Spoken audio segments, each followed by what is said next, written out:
Dear friends, welcome back. Unit 4, Read 2, Blind Deep Fish, Standard 12th English, Second Language. વિદ્યાર્થી મિત્રો, આ poem આનંદ આચાર્ય દ્વારા લખવામાં આવ્યું છે. Blind Deep Fish is written by આનંદ આચાર્ય. તમને જણાવું તો ઇન્ડો એંગ્લિયન પોએટ્રીમાં મહત્વનું સ્થાન આનંદ આચાર્યને મળ્યું છે. તેમના કાવ્યમાં ભારતની ફિલસૂફી, જીવનશૈલી સુંદર રીતે વ્યક્ત કરવામાં આવતી હોય છે. તેઓનો આશ્રમ કલકત્તામાં આવેલો છે દોસ્તો. આશ્રમ ત્યાં હતો. સ્વામી વિવેકાનંદ પછી તેઓ પ્રથમ આચાર્ય હતા જેઓએ પશ્ચિમના દેશોમાં ભારતની આ ફિલોસોફીનો ફેલાવો કર્યો હતો. એમ કહી શકાય દોસ્તો, is famous for his ideas about the university of piece. અને તેઓના કાવ્યમાં ડીપર મિનિંગ ઓફ લાઈફ માટે જાણીતા હતા, બહુ ડીપમાં. દોસ્તો તમને ખબર છે ને, the poem blind deep fish is full of metaphors. Yes, કાવ્યમાં પ્રથમ દ્રષ્ટિએ ઝરણામાં તરતી આંધળી બહેરી માછલી અને પથ્થર ઉપર નદી કિનારે બેસીને સુમધુર સંગીત વગાડતો અને રંગીન મેઘ ધનુષ્યનું નિર્માણ કરતો એક વૃદ્ધ દેખાય છે. પરંતુ બીજી દ્રષ્ટિએ આ કાવ્ય ડીપર મિનિંગ ઓફ લાઈફ દર્શાવે છે, એ તમે યાદ રાખજો. વિદ્યાર્થી મિત્રો, શ્રી આનંદ આચાર્ય દ્વારા લખવામાં આવેલું આ કાવ્ય ટૂંકું છે પણ હૃદયસ્પર્શી છે, હાર્ટ ટચિંગ, નો ડાઉટ. જેમ ગુજરાતીમાં એક કહેવત છે કે ભેંસ આગળ ભાગવત, તેમ કલાની કોઈ કદર ન હોય તે કલાનું મહત્વ શું જાણે દોસ્તો? કહો મને. આ કાવ્યમાં એક આંધળી બહેરી માછલી એક ઝરણામાં તરી રહી છે. સંધ્યાકાળના સમયે આકાશમાં મેઘ ધનુષ્ય દેખાય છે. સુંદર સાંજનું અહીં કવિએ સુંદર વર્ણન કર્યું છે. એ સમયે એક વૃદ્ધ સુંદર ગીત ગાય છે. આ સાંજ, મેઘ ધનુષ્ય અને સંગીતનો ત્રિવેણી સંગમમાં આ માછલી આ સુંદર દ્રશ્યને નથી જોઈ શકતી કે નથી ગીતના શબ્દોને સાંભળી શકતી. આ જ તો આ પોયમની વિચિત્રતા છે દોસ્તો. Poet wants to convey the message. શું મેસેજ આપે છે કે that man in this world is unaware or ignorant of the supreme power. ભગવાનથી આપણે ઘણા અજાણ્યા છીએ. તો વિચાર કરો, માછલી દ્રશ્યને જોઈ શકતી નથી, ગીતના શબ્દોને સાંભળી શકતી નથી, એટલે કે આપણે તે માણી શકતા નથી. દોસ્તો, આ એક સિમ્બોલિક, એક સાંકેતિક પ્રકારનું કાવ્ય છે. વૃદ્ધ વ્યક્તિ તરીકે સર્જનહાર ઈશ્વર છે.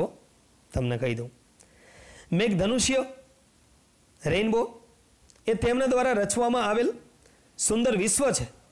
જ્યારે ઝરણું એ જીવનને દર્શાવે છે. આ ઈશ્વરે રચેલી દુનિયામાં મનુષ્ય આંધળો બહેરો છે, જે માછલી દ્વારા દર્શાવવામાં આવ્યું છે. એમનું પ્રતિકાત્મક છે. મનુષ્ય ઈશ્વરની લીલાને સમજી શકતો નથી, તેથી તે જીવનને સાચી રીતે માણી શકતો પણ નથી. તમને થશે કે શું લેક્ચર ચાલુ કર્યું છે, ગુજરાતીનો પાઠ છે કે કાવ્ય છે? નહીં દોસ્તો. બ્લાઇન્ડ ડીપ ફિશ, એક અંધ, બ્લાઇન્ડ, ડીફ બેરી, ફિશ એટલે માછલી, એ એક સાંકેતિક કાવ્યની આપણે ટ્રાન્સલેશનની વાત કરીએ દોસ્તો. તો જુઓ, ઇન અ ડાર્ક કેવ ફ્લોઝ અ ડાર્ક રિવર. એકદમ સિમ્પલ છે. એક ડાર્ક કેવ એટલે ગુફા, એક ડાર્ક ગુફામાં, ખીણમાં, ફ્લો એટલે વહે છે. ડાર્ક રિવર, એક ડાર્ક નદી, એક ગુપ્ત નદી વહે છે. અહીંયા ડાર્કના શબ્દ અર્થ, આ ડાર્ક કેવ તો આપણે એમ કહી શકીએ કે કોઈ રહસ્યમય ગુફા. ડાર્ક રિવર તો આપણે એવું કહી શકીએ કે ગુપ્ત નદી. And on it's stony bank, લખો સ્ટોની એટલે રોકી, પથરાળ કે પથ્થરવાળું, બરાબર. સ્ટોની બેંક, બેંક એટલે કાંઠો, કિનારો. યસ, બેંક એટલે લખો શોર, SHORE. તેના ખડકાળ કિનારા પર. ધેર સિટ્સ, બેઠો છે. અ મેન, એક માણસ બેઠો છે. ઓલ્ડ છે, ઓહો વૃદ્ધ છે. કેટલો વૃદ્ધ છે? એઝ ધ સન, સૂર્ય જેટલો. અહીંયા એઝ ધ સન ની સાથે તુલના છે, જુઓ. ઓર ઓલ્ડર, અથવા તો એમ કીધું છે કદાચ એથી એ વધુ વૃદ્ધ છે. બોલો, સૂર્ય તો પૃથ્વીની ઉત્પત્તિ અને સૂર્યની ઉત્પત્તિને આપણે કેટલું કેમ માપવી? કયો મને. તો એનાથી પણ વૃદ્ધ છે. શું કરે છે આ માણસ ત્યાં બેઠો બેઠો? વિવિંગ, લખો વિવિંગ એટલે નીટિંગ, વણાટ, ગૂંથણ કામ કરે છે. નીટિંગ, NEATING, KNITT, નીટ, ગૂંથવું. ગૂંથી રહ્યો છે. યાન, લખો યાન એટલે રેસા, થ્રેડ, અથવા લખો ફાઈબર. ગૂંથી રહ્યો છે. ઓફ રેઇનબો, મેઘ ધનુષ્યની. તો જુઓ, એક યાન, એક રેસા, એક આંટી, મેઘ ધનુષ્યની એક આંટી ગૂંથી રહ્યો છે. એન્ડ હમિંગ, અને ગણગણી રહ્યો છે. હમિંગ એટલે ગણગણવું. અ સોંગ, એક ગીત ગાઈ રહ્યો છે. But the blind deep fish, પરંતુ અંધ અને બેરી માછલી. પ્રતિકાત્મક તમને હમણાં મેં કીધું ને કે અંધ અને બેરી માછલી એટલે શું? આપણે બધા. તો blind deep fish that swim in the stream, કે જે સ્વિમ એટલે તરી રહી છે, સ્ટ્રીમ એટલે ઝરણામાં. હવે એ અંધ છે અને બેરી છે, વિચાર કરો. એ ઝરણામાં તરે છે, ત્યાં જ છે, નજીક જ છે,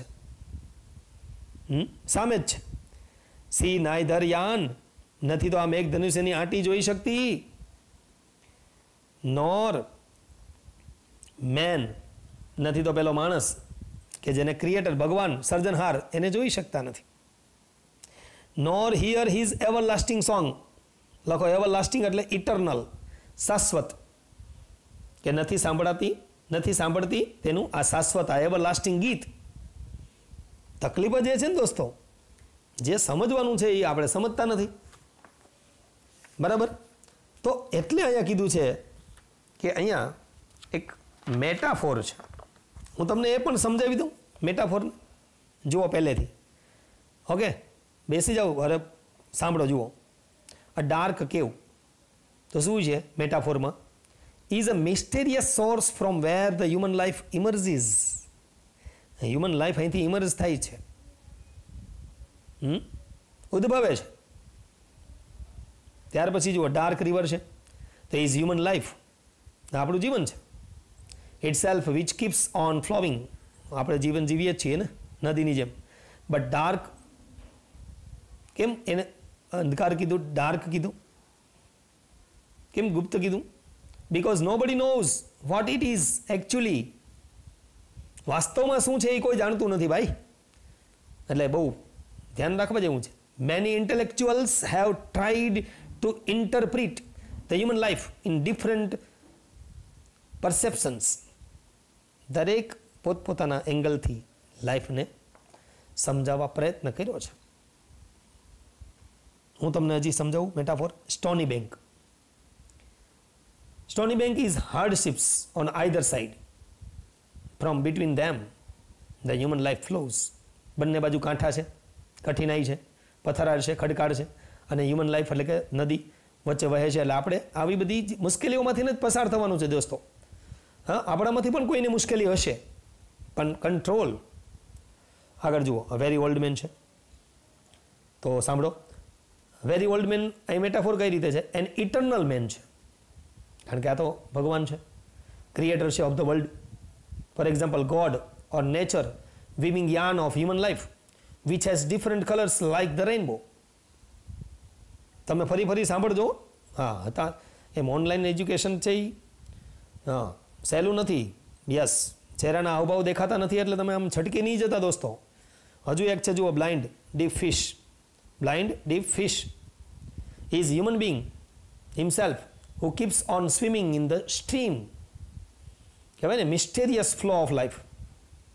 Being blind and deaf to universal song. For example eternal rhythm of nature, ખ્યાલ આવે છે? તો અહીંયા કેટલી બધી સુંદર વાત કરી છે. અને તમને એક ફિગર ઓફ સ્પીચની વાત કરી દઉં. એક ક્વેશ્ચન એવો પણ છે કે which figure of speech is used in the line but the blind deaf fish that swim in the stream. તો એનો આન્સર કેવો હોઈ શકે? The figure of speech used in the line but the blind deaf fish that swim in the stream is metaphor. Is metaphor. The blind deaf fish stands for man and swim in the stream means lives in this world. Okay દોસ્તો, તો અહીંયા blind deaf fish આનંદ આચાર્ય દ્વારા લખવામાં આવેલું આ એક નાનું એવું કાવ્ય તમને સમજાવવા પ્રયત્ન કર્યો છે. તેમની ગ્લોસરી તમે જોજો અને એને સમજવા પ્રયત્ન કરજો. ધન્યવાદ. Thank you. વિનોદ ગજેરા સાહેબના નમસ્કાર. જય હિન્દ, જય Bharat. Stay home, stay safe. લોકડાઉનના આ પીરિયડમાં કશે બહાર નીકળશો નહીં દોસ્તો. Thank you. ધન્યવાદ.